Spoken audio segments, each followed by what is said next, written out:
नमस्कार, प्रभा साक्षी देख रहे हैं आप। आपके साथ मैं हूं अंकित सिंह। कार्यक्रम है चाय पर समीक्षा और हमेशा की तरह इस कार्यक्रम में मौजूद हैं हमारे प्रभा साक्षी के संपादक नीरज कुमार दुबे जी। सर, आपका बहुत स्वागत है। धन्यवाद अंकित जी। और हम लोग 2024 के आखिरी चाय पर समीक्षा कार्यक्रम शूट कर रहे हैं और कहीं न कहीं देखा जाए तो 2024 कई मायने में भारत के लिए अच्छा रहा, लेकिन 2024 का जो आखिरी समय है वो भारत के दृष्टिकोण से बहुत अच्छा नहीं रहा। देश में अभी भी राजकीय शोक है। पूर्व प्रधानमंत्री हमारे मनमोहन सिंह का निधन हो गया था और शनिवार को उनका अंतिम संस्कार किया गया। लेकिन कुल मिलाकर देखें तो देश दुनिया में शोक की लहर है। कई बड़े राजनेता जो दुनिया के हैं, उन्होंने भी शोक जताया है। प्रधानमंत्री नरेंद्र मोदी ने उनके साथ अपने संबंधों को याद किया। राहुल गांधी ने उन्हें अपना मेंटर बताया। सोनिया गांधी ने उन्हें अपना दोस्त बताया और तमाम बड़े नेताओं ने और तमाम लोगों ने उनके निधन पर श्रद्धांजलि दी है। देश में भी लोग अपने-अपने तरीके से मनमोहन सिंह को याद कर रहे हैं सर। लेकिन कहीं न कहीं एक राजनीति का दूसरा पहलू भी इसी दौरान सामने आ गया। वो ये कि अब मनमोहन सिंह का दिल्ली में मेमोरियल बनाया जाए। ये कांग्रेस ने मांग की कि उनका अंतिम संस्कार वहीं हो जहां उन्हें उनका मेमोरियल बनाया जा सके। हालांकि उनका अंतिम संस्कार निगम बोध घाट पे हुआ। गृह मंत्रालय के बयान के मुताबिक ये बताया जा रहा है कि मेमोरियल बनाने में समय लगेगा और स्थान वगैरह का चयन बाद में किया जाएगा। हालांकि अब इसको लेकर राजनीति हो गई है। इसे जी। कांग्रेस ने मनमोहन सिंह का अपमान बताया है कि ऐसा कैसे हो सकता है। भाजपा पीवी नरसिम्हा राव वाला जो हुआ था उसका याद दिला रही है। तो आप पूरे मामले को कैसे देखते हैं? देखिए अगर हम देखें तो डॉक्टर मनमोहन सिंह जी के निधन के बाद जिस तरीके की राजनीति देखने को मिल रही है और वो भी हुँ, जब आपने जैसा कि बताया दर्शकों को कि 7 दिन का राजकीय शोक है, उस शोक के दौरान राजनीति देखने को मिल रही, तो ये बहुत ही दुर्भाग्यपूर्ण है और डॉक्टर मनमोहन सिंह जी देश के वरिष्ठ राजनीतिज्ञों में शुमार थे, लेकिन उसके बावजूद हुँ, वो एक अराजनीतिक व्यक्ति थे। स्वयं उन्होंने कहा है कि मैं एक्सीडेंटल प्रधानमंत्री था, स्वयं उन्होंने कहा है कि मैं एक्सीडेंटल फाइनेंस मिनिस्टर था। और ये जो राजनीति अब जिस तरीके से हो रही है कि चाहे वो मल्लिकार्जुन खड़गे जी ने लेटर लिखा है उनके स्मारक के लिए, तो ये देखिए कि इसके लिए कुछ नियमावली है और ऐसा हो नहीं सकता कि उन नियमों से कांग्रेस का नेतृत्व अनजान हो। तो ये जानबूझकर राजनीति की जा रही है, राजनीति इसलिए की जा रही है क्योंकि दिल्ली में चुनाव है। दिल्ली में जो सिखों की, पंजाबियों की आबादी बहुत अच्छी-खासी है और ये सारा का सारा जो गेम है दिल्ली चुनाव को देखते हुए रचा गया है और इसीलिए इस बात पर जोर दिया जा रहा है।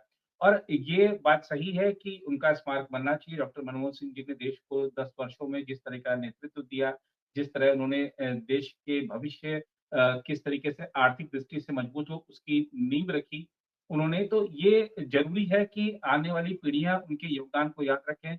ये ज़रूरी है कि देश उनकी हुँ। उनके जो कार्य हैं और जो इतिहास है वो उनके योगदान को याद रखे, इसके लिए ज़रूर कोई स्मारक बनना चाहिए या उनकी याद में कोई ना कोई एक स्थान ज़रूर होना चाहिए, डॉक्टर मनमोहन सिंह जी के लिए।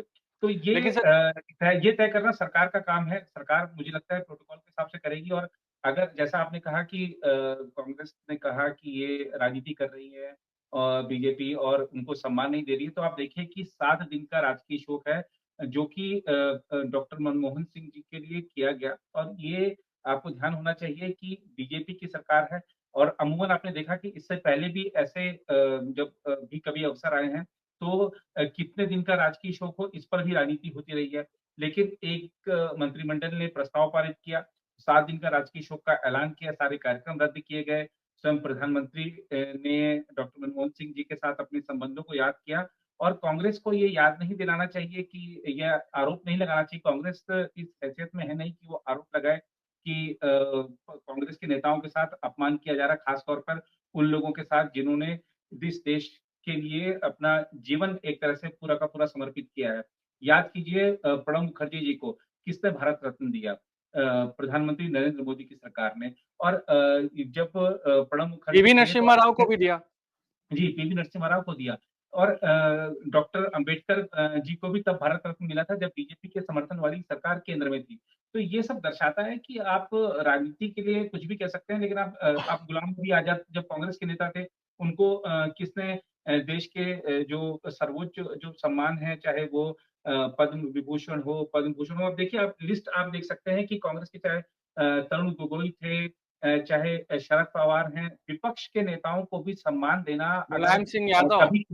कभी शुरू हुआ है, तो वो इस एनडीए की सरकार के कार्यकाल के दौरान हुआ है। चौधरी चरण मुलायम सिंह जी सिंह यादव है। मुलायम सिंह यादव हैं, जिन्होंने की गोलियाँ चलाई 4 सिक्कों पे। लेकिन राष्ट्र के लिए अगर किसी ने कुछ किया है, तो उसके योगदान को ज़रूर सराहा जाता है, हुँ, उसको सम्मान दिया जाता है। इसमें सम्मान में कहीं कोई राजनीति नहीं है, पिछले 10 वर्षों में एक चीज़ साफ है। तो सम्मान में राजनीति उससे पहले थी, जब अपने चहेतों को सम्मान दिए जाते थे, पदक बिल्कुल ऐसे रेवड़ी की तरह बाँटे जाते थे। लेकिन अब पदक उनको मिल रहे हैं, जो वाक़ई में हकदार हैं और इसमें पक्ष और विपक्ष कभी नहीं देखे जाते। पिछले 10 साल का अगर हम आंकड़ा उठाकर देखें, तो कांग्रेस को ये आरोप लगाने नहीं चाहिए। डॉक्टर मनमोहन सिंह जी के सम्मान में प्रधानमंत्री ने जो कुछ कहा है, कैबिनेट ने जो कुछ कहा है, गृहमंत्री जी ने जो कुछ कहा है और सत्ता पक्ष ही नहीं, पूरा आपने जैसा चर्चा भी की शुरुआत में कार्यक्रम की कि पूरा विश्व उनकी नीतियों को, उनके कार्यक्रमों को, उनके नेतृत्व को, उनकी जो सोच थी, उनकी जो विकास को केंद्रित रखकर अपनी नीतियाँ बनाने की जो उनका एक उनकी शैली थी, उसके सब हुँ। कायल थे। तो ये आपको इस समय जो राजनीति हो रही है, दिल्ली चुनाव को लेकर है। एक बड़ी संख्या है, आप जानते ही हैं दिल्ली में सिखों की और पंजाबियों की, तो ये सारा का सारा मुझे लगता है कि उसको लेकर है। लेकिन डॉक्टर मनमोहन सिंह जी के निधन से जब पूरा शोक ग्रस्त है देश, तब इस तरीके की राजनीति नहीं होनी चाहिए। कांग्रेस नेतृत्व को ये जो पत्र आपने लिखा ठीक है, लेकिन आपने पत्र लिखकर आपने ये बात माँग भी कर दी सार्वजनिक कर दिया। आप इसको चर्चा कर सकते थे, सरकार के साथ उठा सकते थे। सही फ़ोरम पर मीडिया ऐसा फ़ोरम नहीं था, सार्वजनिक मंच ऐसा फ़ोरम नहीं था, जहाँ पर इस तरह की चर्चा की जाए। अभी उनके कहीं से परिवार क्रेडिट लेने की होड़ तो नहीं है? जी, बिल्कुल क्रेडिट लेने की होड़ भी है और आप हमने देखिएगा माँग कि की और तब ये किया गया। जी, जी। और लेकिन आप देखिएगा कि ज़रूर प्रधानमंत्री नरेंद्र मोदी इस बात को ध्यान में रखेंगे कि उ उनको पता भी है कि कांग्रेस ने पहले लेटर लिख दिया है तो वो क्रेडिट लेना चाहेगी। लेकिन वो कुछ ना कुछ उनका ऐसा कदम होगा जिससे कि क्रेडिट कांग्रेस को नहीं जाएगा और कांग्रेस ने जो माँग की है शायद वो उससे भी कुछ बड़ा करें। वो उससे भी कुछ अलग हटकर दिखाएँ क्योंकि प्रधानमंत्री ऐसे अवसरों पर ख़ास तौर पर देखते हैं कि विपक्ष के नेता को इतना बड़ा सम्मान कल्पना नहीं की होगी सत्ता पक्ष की तरफ से मिल जाए, तो ऐसा सम्मान डॉक्टर मनमोहन सिंह जी के लिए ज़रूर कुछ न कुछ सोच रखा होगा उन्होंने। बिल्कुल और 26 जनवरी पास में भी है। जी, बिल्कुल पास में भी है और आप जानते ही हैं सारे पदकों की या जो हुँ। हमारे जो राष्ट्रीय सम्मान हैं, उनकी घोषणा होनी अभी बाकी है। तो मुझे लगता है कि ज़रूर देश की भावना को प्रधानमंत्री भी समझते होंगे और ज़रूर कोई न कोई घोषणा की जाएगी। ख़ैर आपने बार-बार दिल्ली का ज़िक्र किया है सर तो जी, अ, 2011-12 का वो दौर आपको याद आ रहा होगा कि किस तरीके से केजरीवाल और मनमोहन सिंह की सरकार पर किस तरीके से उनकी पार्टी और केजरीवाल आरोप लगाते थे। खुद प्रधानमंत्री पे जी, आरोप लगाते थे। आज उन्हीं की बिल्कुल। पार्टी उनके लिए भारत रत्न की माँग करते हुए सबसे पहले सामने आई है। तो ये जी। राजनीति का अपना एक हिस्सा है। लेकिन दिल्ली और पे अन्ना हम अन्ना आंदोलन जो हुआ था मनमोहन सिंह सरकार के खिलाफ ही हुआ था वो। खिलाफ ही हुआ था। वो पूरा जी। केजरीवाल आज अगर राजनीति में है तो मनमोहन सिंह के खिलाफ खड़े होकर राजनीति में है, बिल्कुल, उनके बिल्कुल, सरकार के बिल्कुल। खिलाफ। बिल्कुल। लेकिन सर दिल्ली की आपने चर्चा की लेकिन दिल्ली को लेकर राजनीति भी ज़बरदस्त तरीके से हो रही है और ऐसा कोई भी दिन नहीं है जिस दिन भाजपा और आम आदमी पार्टी आमने-सामने ना हो। और अब जी, तो ऐसा है कि भाजपा से ज़्यादा आम आदमी पार्टी की लड़ाई उसके गठबंधन के सहयोगी कांग्रेस से है। जी, कांग्रेस को आम आदमी पार्टी इंडिया गठबंधन से बाहर कराने की माँग तक कर रही है। जी, तो कांग्रेस और जो आम आदमी पार्टी के बीच जो हो रहा है, उसपे आप क्या कहेंगे? और एक सवाल इसमें ये भी रहेगा कि जो महिला सम्मान योजना को लेकर राजनीति हो रही है, उसको जी, आप किस तरीके से देखते हैं? जिस तरीके से एलजी ने इसको जाँच के लिए कहा है, इसके बाद क्या होगा? और साथ ही साथ कहीं न कहीं क्या ये चुनावी स्टंट है पूरी तरीके से? जी। देखिए अगर हम बात करें पहले इस महिला सम्मान योजना की तो देखिए महिलाओं को जो आर्थिक सशक्तिकरण है वो करना ही चाहिए और जो बजट है उसका जो बड़ा भाग है, चाहे वो शिक्षा हो, स्वास्थ्य है या जो समाज के पिछड़े वर्ग हैं, उनको आगे लाने में, उनके सशक्तिकरण में खर्च किया ही जाना चाहिए और महिलाएँ अगर आर्थिक रूप से सबल होंगी, तो हमारा देश जल्दी तरक्की करेगा और ये कहीं न कहीं इस महिलाओं को सबल बनाना आर्थिक रूप से हुँ। देश की आर्थिक शक्ति को बढ़ाने का कदम है। महिलाओं हुँ, को अगर योजनाओं का लाभ दिया जा रहा है, इसमें कहीं कोई गलत नहीं है, दिया जाना चाहिए। लेकिन यहाँ पर अब सवाल खड़ा होता है मंशा का।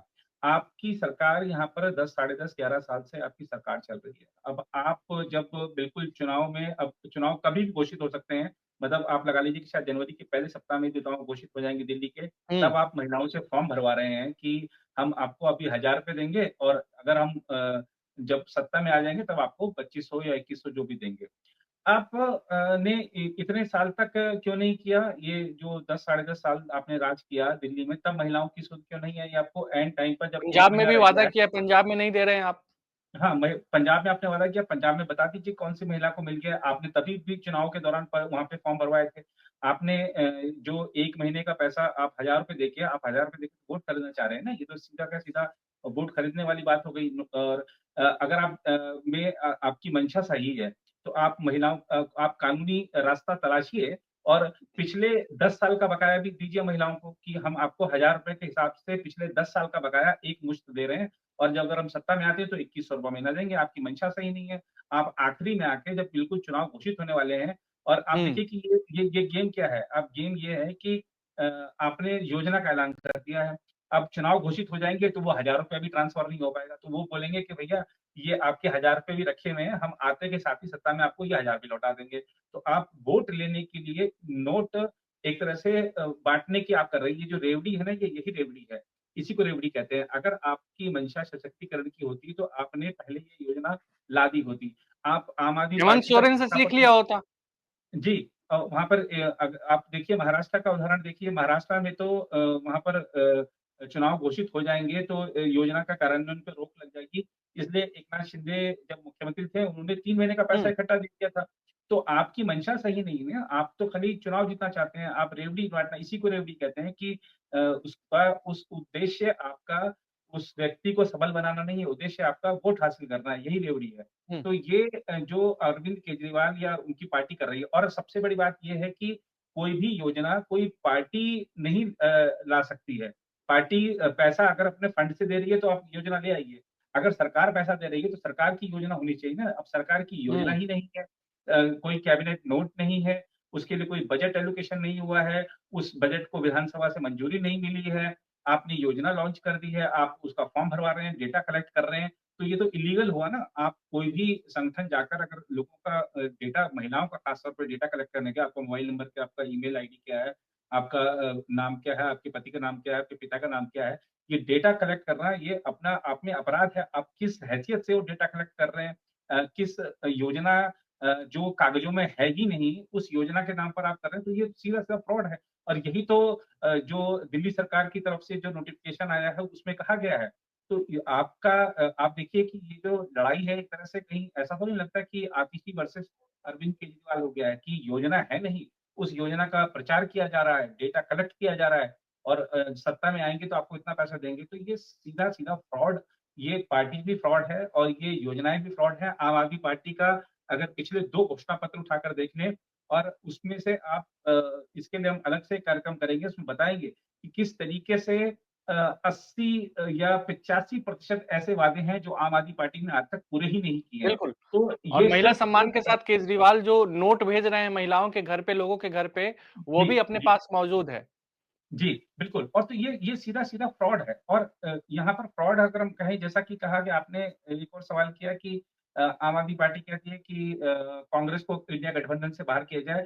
तो ये दोनों ही पार्टियाँ क्योंकि हम चुनाव को कवर करते हैं, तो देखते हैं कि किस तरीके से जब प्रेस कॉन्फ्रेंस होती है, तब इनका क्या रुख होता है, पीछे पर्दे के क्या रुख होता है, तो ये दोनों ही राजनीतिक रूप से ढोंगी हैं। अब मैं आपको पंजाब का उदाहरण देता हूँ। पंजाब में आम आदमी पार्टी सत्ता में है। लोकसभा चुनाव के दौरान पंजाब की जो लोकसभा सीटें हैं, वहाँ पर आम आदमी पार्टी और कांग्रेस का गठबंधन नहीं था, दिल्ली में गठबंधन था। अब हुँ, पंजाब में आप एक-दूसरे के खिलाफ चुनाव लड़ रहे हैं। अब आप देखिए कि अ, इससे आप समझिए कि कितने बड़े राजनीतिक रूप से ढोंगी हैं। पंजाब में मान लीजिए कि पटियाला की लोकसभा सीट है, वहाँ पर आम आदमी पार्टी और कांग्रेस आमने-सामने है। अब पटियाला से सटा हुआ है चंडीगढ़।